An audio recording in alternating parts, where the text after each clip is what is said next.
welcome to another edition of Dream Stories Podcast. We're glad to have you back. I got another week without Lisa in the studio, but I have a special guest with me, a very special guest with me this week. I've got my sister, Renee, who is here for to share about one of the dreams you had.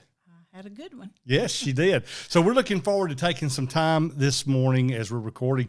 See, I never know what I'm saying because the podcast comes out in the morning, but sometimes we record in the evening, sometimes we record in the morning. So sometimes I'm saying, okay, we're looking forward to this evening, and then it broadcasts in the morning. So I don't. Anyway, it's morning. We're recording, and when it will come out. So we're looking forward this morning to talking about. I am too. Your dreams.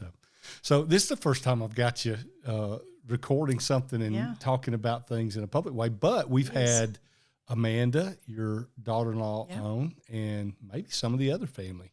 I can't remember. I know we had Amanda. Yeah, I know Amanda. We didn't get Amanda when the video was running, though. We have to make her come back.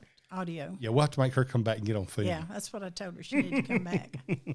All right, so we've been talking about various things in connection with dreams for the last several weeks on some just sort of interesting topics. And you called me the other day and had a dream that I thought was really good for people because it both had some things in it that were interesting for people to learn about.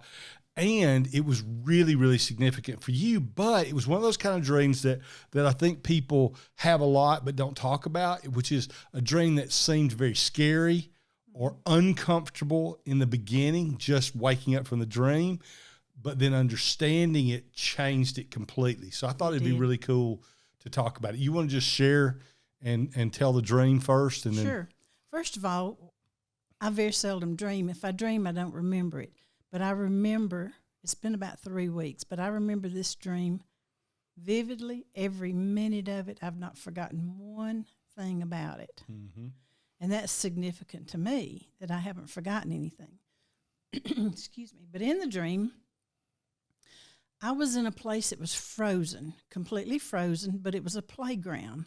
They were like water slides and tunnels, and but there was solid ice, smooth, children, adults alike were sliding down the slides, going through tunnels, playing, screaming, having a good time. And I can remember one of my granddaughters, Avery, I saw her go down this big ice slide, and they would go through tunnels. And when she went through the tunnel, Dodge, one of my grandsons, was in the tunnel. I could hear him talking and squealing along with her. But now on the far side of this ice playground, there was a sheer ice wall. And people were starting at the top and just sliding down that wall. And as they would come down the wall, it would turn into like a ski jump. And it would just another big slide. Well, at one point, there was a girl, she had on a backpack type thing, and she was sliding down this wall, and she got hung on something. And I kept thinking, well, why don't she just wiggle off of it? It's just ice, and go on down. But she couldn't get off of it. And so they had to call fire rescue, police, everybody out there to try and get this girl off the wall.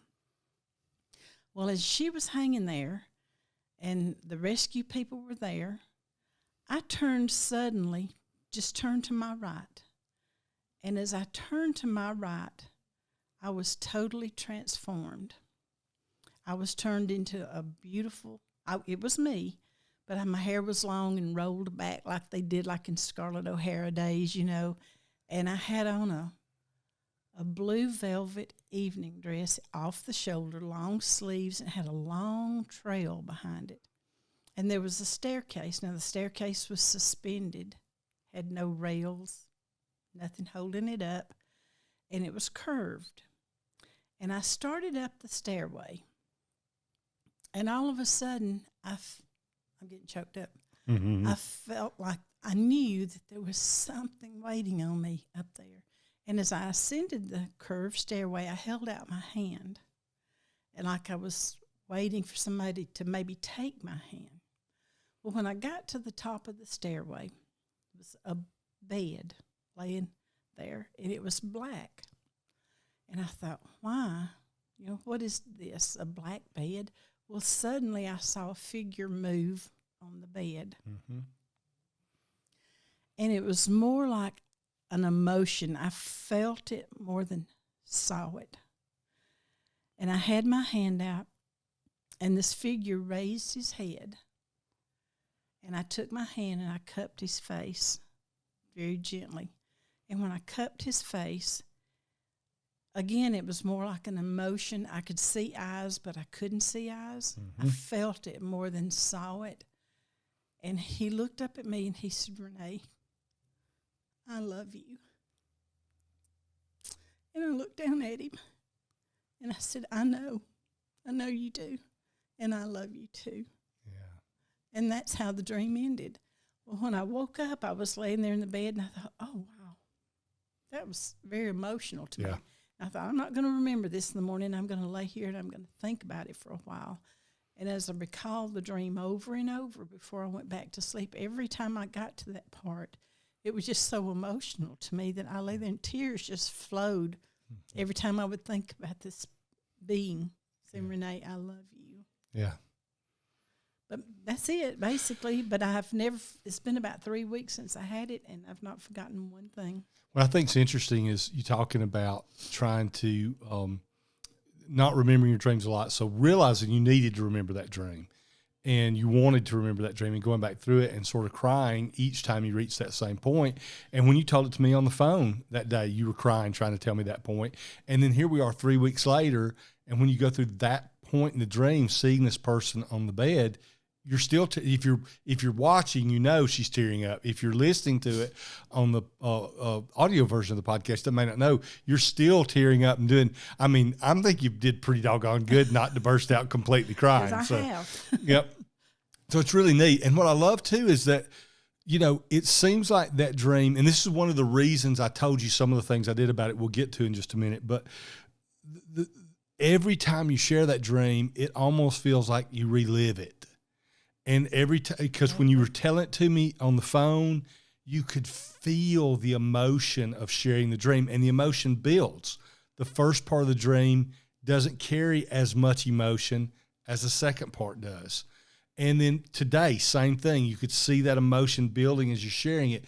And when you're having a dream and that weight of the dream stays with you, it lingers with you, or it just keeps coming back when you're sharing about it. We talked a couple 3 weeks ago, Lisa and I talked about encounters in dreams and encountering people, encountering angels, spiritual beings, etc.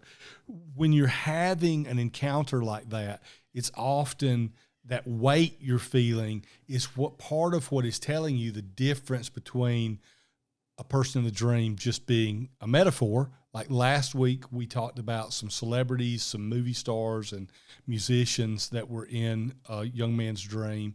They were just metaphors. There was not the kind of weight that you're feeling. There wasn't the kind of emotion you're feeling. But when you feel those things, you get more of the sense of an encounter, an experience, kind of like there's something more than a dream. And that's really what dreams are about. We cross the line between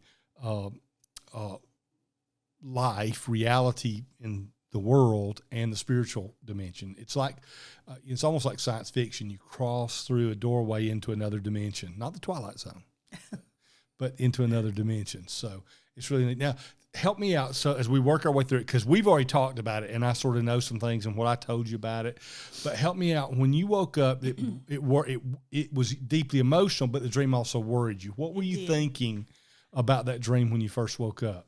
I thought, I'm about to die. I'm going home. Yeah. I'm going to see Jesus. Mm-hmm. So you had a sense and a feeling that the person in the bed was God or was Jesus, or did you just feel like out of the dream as a whole? I felt like out of the dream as a whole that I was going home because it was the end of the pathway. Gotcha. Okay. So different metaphors will speak in different ways to different people. And so that's why I wanted to find out what was it about it that made you feel that way. And the end of the pathway, that's a great metaphor. It's the end of your journey. You'd had the whole journey through life, the adventure on the ice, the children playing, rescuing, good things, joys, tragedies and sorrows, things that looked, things that weren't as bad as people thought they were, things that looked worse than they were, all that's come about, and then things change. It makes you feel like it's the end of a journey. And I think what's cool is that it is in the sense of an end of a journey, and we talked about that a little bit. It's about a transition, a shift for some things for you, but it's not about the end of your life's journey. It was about moving into a place where there was a deeper, more intimate encounter or relationship with God. Not everybody who watches our podcast or listens are Christians, so I always try and make sure a faith base for both of us in this conversation is we're both Christians. And so for you, it was an encounter with Jesus type thing. Now, you don't know that in the dream necessarily, but there are things in it that bring that to pass. When you're in the first part of the dream, because we're going to get to the interpretation as we go through, but I like just sort of walking through for people to learn things about it with. When you're in the first part of the dream, in the ice area, and the kids are playing, help me understand, because you didn't specifically speak to emotions during that time. Did you have like emotional feelings or feelings in that part of the dream, or was it more like what a lot of people think of a dream, just a little bit more detached? I don't know which one it was. No, there. I didn't feel detached from that part of the dream. I felt happy. Okay. Watching the kids slide and squeal and play. Okay. Mm-hmm. But then I got concerned about the girl hanging on the ice ledge. Mm-hmm. Why didn't she just fall off? Yep, and just slide down. Slide, yeah. Mm-hmm. So there you've got what I would equate to natural emotions, things that are naturally popping up in relationship to what's happening around you. Concern, where concern was needed. Happiness, watching the grandkids, my great niece and great nephew. And which, by the way, guys, if you didn't catch that, I got two great nephews. We live in Alabama in the South, because one is named Dodge and the other's named Colt. So it's got to be Southern United States. So, but you get this normal, not that it was a good feeling, but it was just a normal response to the circumstances. But that shifted when you got into the house or and go up the balcony. That was not a normal emotion, because the way you even describe it doesn't sound that way. How would you say it was different? Is there can you equate the emotion in that part of the dream to anything you've experienced, or was it almost like or was it beyond a normal feeling? It was way beyond a normal feeling. Okay. Because I've never dressed like that. I've never looked like that. Mm-hmm. But I knew in the dream that it was me. Right. But it was just like I just turned from playtime to this, the unknown. Mm-hmm. And I knew I was reaching for something. I knew that there was something there, just didn't know what. Yep. Going into the unknown, climbing up a staircase that had no rails, it was suspended. Mm-hmm. Well, there's a little bit of danger there to it. It's not a comfortable process to walk in, but what's cool to me is you just had the experience of seeing the young girl caught on the ice, thinking, what's the big deal? Mm-hmm. Yes, they're needing to be rescued, but why? It's not that dangerous. Into a new place where it's almost like you've got to experience something you've never experienced before. You've got to press through a place that obviously whoever's at the top of the stairs doesn't bother them, Yeah. But for you, it was, hey, the staircase is suspended. There's no rails. There's some tension that's built. And I don't mean tension in a negative way. I mean tension as in storybook tension that's building for this moment that's coming. So I really like so many different things about the dream and how it impacted you, but also what we can learn from it. When so that transition from kind of normal emotions to almost supernatural emotions, and from kind of normal expectations and feelings of what's going on around you, kind of logically looking at it, why didn't she just go ahead and slide down? Yes, everybody's playing, into the place where you're now the kind of take your breath a little bit, kind of, how do I respond to this? All is talking about transition. For anybody individually, you could have any one of those things could say that you've crossed a line in the dream and it be metaphorical of a personal transition in life, not to death as you originally thought, but some place of transition, because you're talking about and I think we talked about this when you called. This is about your spiritual journey. This is about your life, yes, but it's really about your spiritual life and the journey that you're on in growing in your spiritual walk and your spiritual experience.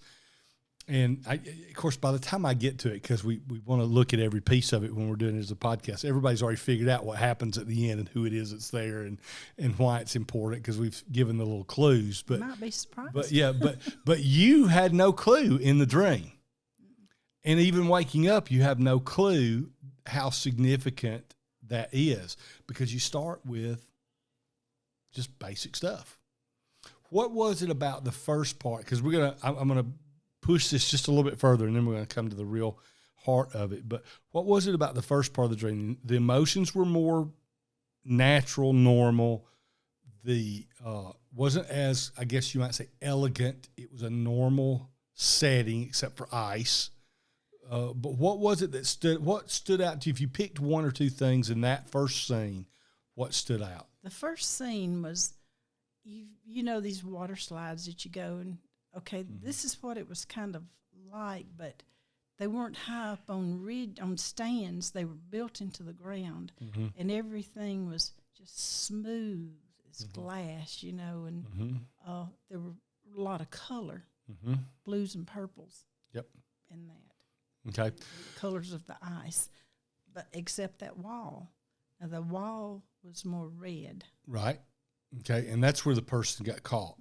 Okay, so what, and I don't think we talked about this when you and I talked, but what is interesting to me and what I think part of that dream is saying there is that your journey in life, you've had some issues, you've had things that have been difficult, you've seen joys, you've seen challenges, but basically that first part is saying that things have actually been really smooth.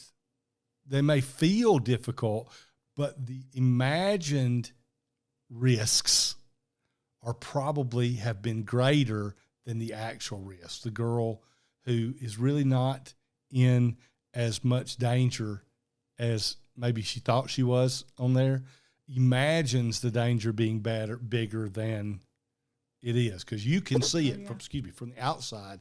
You can see it.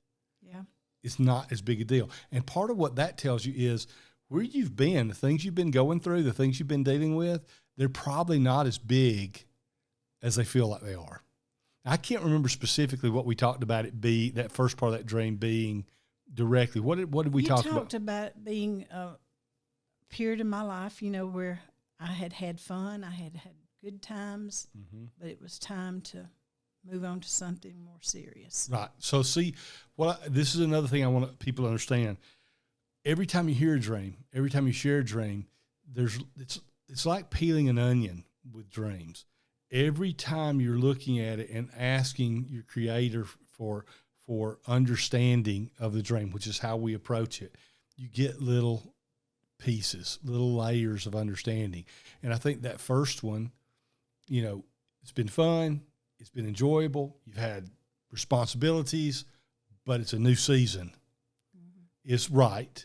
But I also think it's also saying where you've been has not been as bad as it seemed at times. Things have been smoother than you realize. You've had a much smoother journey spiritually and naturally than it feels like even, is also true for what the first part of that dream is speaking to. And the move, the shift then comes with what's next. And for various reasons, people can think, you know, a lot of times people, they feel like they're dying in a dream. They wake up and think, well, I must be going to die. Or someone they know passes away in a dream. They feel, well, that person's going to die. But a lot of that feeling has to do with hitting a point in time where you realize that something in you is dying, not that you're dying. So that feeling wasn't wrong in the dream, because a lot of times we talk about this idea of dying to ourself, dying to our ideas, dying to our feelings. And so you are dying to those kind of things. So I tell people all the time, remember the feelings you have in a dream and what you felt like it was about, because that's important. But here I'm saying you felt like your time on earth might be coming to an end. No, disregard that because it's not correct. Well, that seems to contradict. Trust what you feel when you wake up. And here I'm saying don't trust it. I'm saying don't trust the way you interpreted it, not don't trust that something was coming to an end. It is about something coming to an end. God is dealing with something in your life that the season of wherever you've held on to that has kept you from experiencing more is coming to an end. That part of you does die, but it's not a literal thing. Because the last part of the dream is what's so cool. And that's why it carries so much emotion. That is an encounter.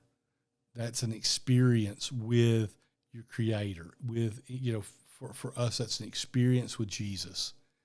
And when you recognize that, there's only one thing it can be speaking to. If it's not speaking to going, to heaven and meeting Him personally, then there's only really one thing it can speak to. He's encountering you here for something to shift. So you're telling me that I have had an encounter with the Lord? Yes. And see, one thing that's cool, you don't have to, like you said several times, it was more an emotion. It was more a feeling. That's classic. We actually talk about encounters with spiritual beings like angels or the Lord or things like that. We often refer to those as an encounter with a faceless person. Not because the person doesn't have a face, but because the emotions, the feelings, the experience has so much intensity, we either can't or don't recall or focus on the details of what they look like. So it's almost like if I said, could you describe his face? What would you say? No. Didn't mean he didn't have one, but you couldn't give me a description. Oh, he had blue eyes and, a beard. You don't know. And that's what we mean by faceless. Why would it be dark instead of bright? Great question.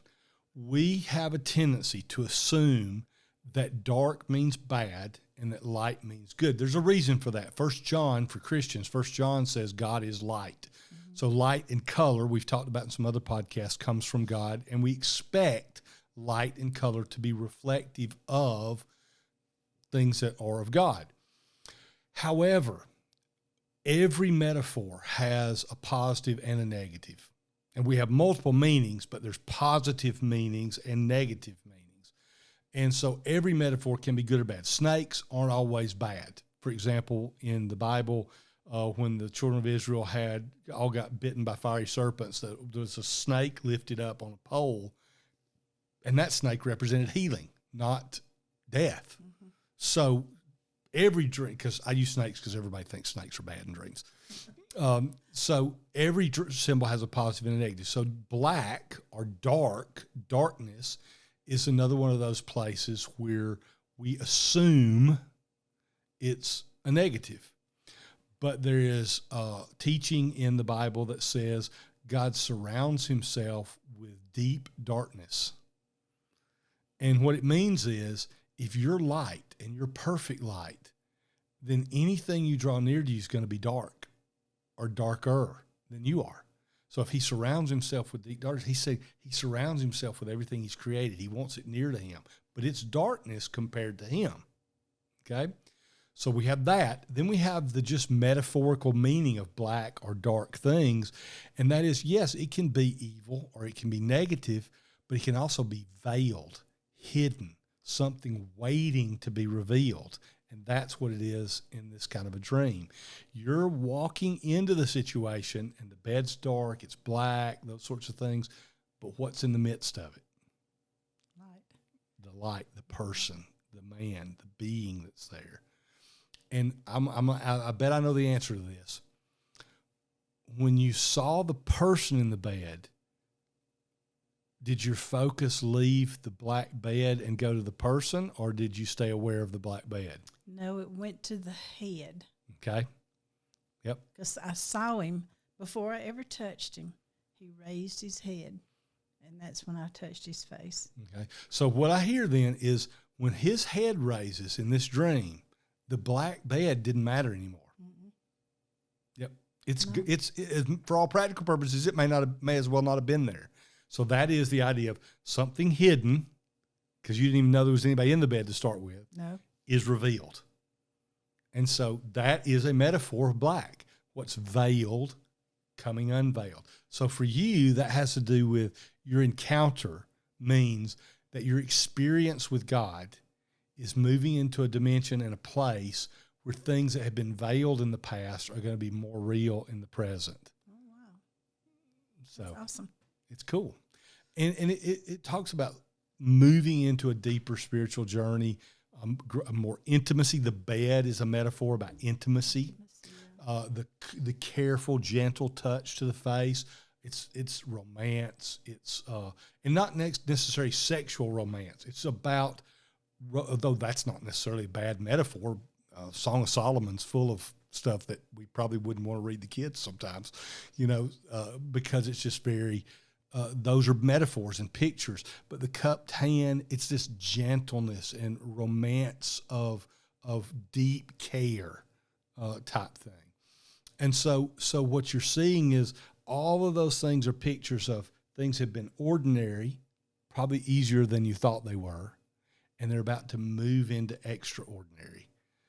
Things have been normal, they're about to move into supernatural.